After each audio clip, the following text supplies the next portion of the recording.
NCERT biology के YouTube channel पर मैं सुनील कुमार यादव आप लोगों का स्वागत करता हूं। आज मैं कक्षा 12 लेक्चर नंबर 3 यूनिट 2 आनुवंशिकता एवं जैव विकास को लेकर उपस्थित हुआ हूं।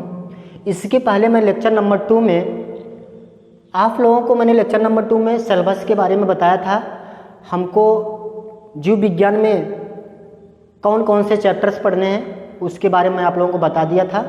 आज मैं लेक्चर नंबर 3 में यूनिट नंबर 2 जो उसमें मैंने बताया था कि पहला यूनिट जनन है और दूसरा यूनिट आनुवंशिकता एवं जैव विकास है और तीसरा यूनिट हमारा जो है वह है जीव विज्ञान एवं मानव कल्याण है और चौथा यूनिट जो है जैव प्रौद्योगिकी एवं उसी के अनुप्रयोग है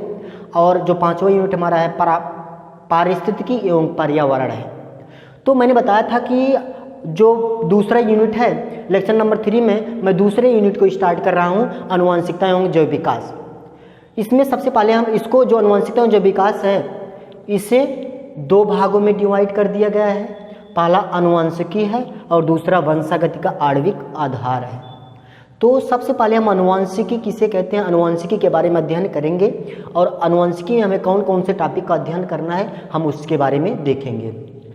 तो सबसे पहले हमको इसमें पढ़ना है कि वंशागति और विविधता क्या है।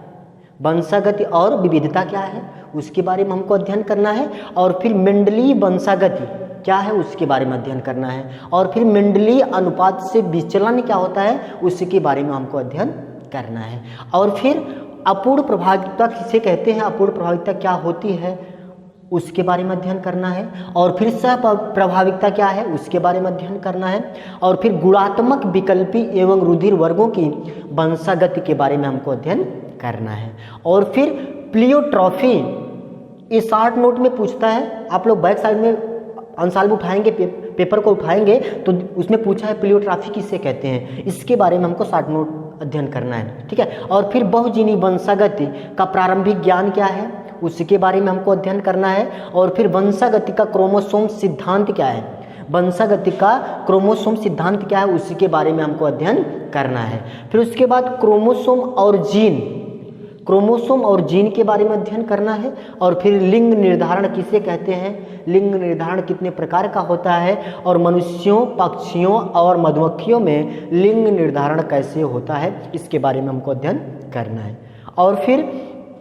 सहलग्नता और जीन विनिमय के बारे में अध्ययन करना है और फिर लिंग सहलग्न वंशागति के बारे में अध्ययन करना है और फिर हीमोफीलिया क्या होती है उसके बारे में हमको अध्ययन करना है और वर्णांधता के बारे में हमको अध्ययन करना है और फिर मनुष्य में मेंडलीय विकार जो थैलीसीमिया है उसके बारे में हमको अध्ययन करना है और फिर मनुष्य में गुणसूत्री विकार जो होता है, मनुष्य में जो गुणसूत्री विकार होता है जैसे डाउन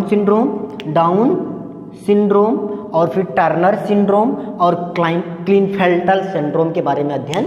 करना है, ठीक। ये तो हमारा पहला टॉपिक जो आनुवंशिकता जो विकास का पहला टॉपिक था आनुवंशिकी, इसके अंतर्गत हमको इतने टॉपिक का अध्ययन करना है। और फिर जो दूसरा टॉपिक हमारा है वंशागति का आणविक आधार है, वंशागति का आणविक आधार है। इसमें हमको सबसे पहले आनुवंशिक पदार्थ की खोज किसने और कब किया था, आनुवंशिक पदार्थ क्या है इसके बारे में अध्ययन करना है और फिर डीएनए व आरएनए की संरचना के बारे में अध्ययन करना है, डीएनए व आरएनए की संरचना के बारे में अध्ययन करना है और फिर डीएनए पैकेजिंग के बारे में अध्ययन करना है, डीएनए पैकेजिंग के बारे में अध्ययन करना है और फिर डीएनए प्रतिकृतियन के बारे में अध्ययन करना है और फिर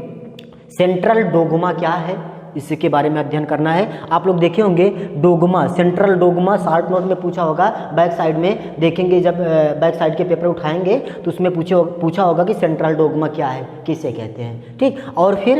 अनुलेखन के बारे में अध्ययन करना है और आनुवंशिकी कूट क्या होता है, आनुवंशिकी कूट का रूपांतरण क्या होता है उसके बारे में हमको अध्ययन करना है और फिर जीन अभिव्यक्ति